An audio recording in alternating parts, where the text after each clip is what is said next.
Ай, Бибігүл! Ай, Наурыз келді ғой, үйді жинамайсың ба? Киізді қақпайсың ба? Ай, ана көрпені жаймайсың ба? Күбіні кім піседі? Ай, сабыр. Ай, болмайды бұл. Келіндер бар ғой, болмайды бұл. Ай, алтыбақан тебе бермей кірсеші үйге.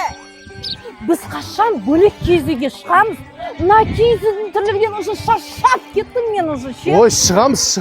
Тоқтатшы, болды. Онда сен киіз үйден қолың тимейтін болса, мен келесі ауылға барып шауып қайтайын онда. Ей, көкпар шауып қайтайын деп тұрмын, көкпар.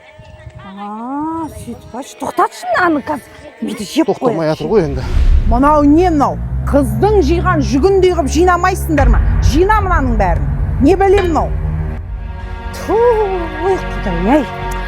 Мына киіз үйдің бүкіл тірлігін істететінше сабырға тоқа алмасақ болмайды осы. Ей, мыңғырлай бермей жина.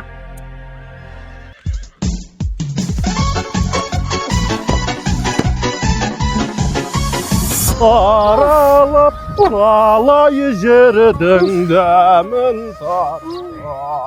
Ай, отағасы, Ау, шөлдеп келген шығарсыз, я? Шөліңізді басатын қымыз дайындап қойды сізге. қоя бер бәйбіше, көрші ауылдан шөлімді қандырып кеп жатырмын мен. Ой, мынау бәйбіше деп қапты ғой, көрші ауылдан тоқал көріп келді ау деймін. Сыра. Ой, бәйбіше не деп мыңғырлап жатсың?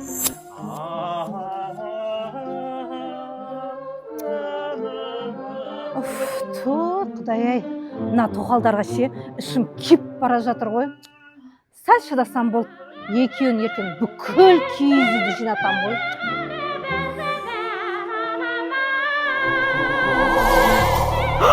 Ойбай, шошып кеттім ғой, түсім екен ғой. Сонда баяғы заманда үйді жинату үшін тоқал алған ба? Ужас, құдайға шүкір ше, қазір Diamond сервис бар. Алло, Diamond сервис?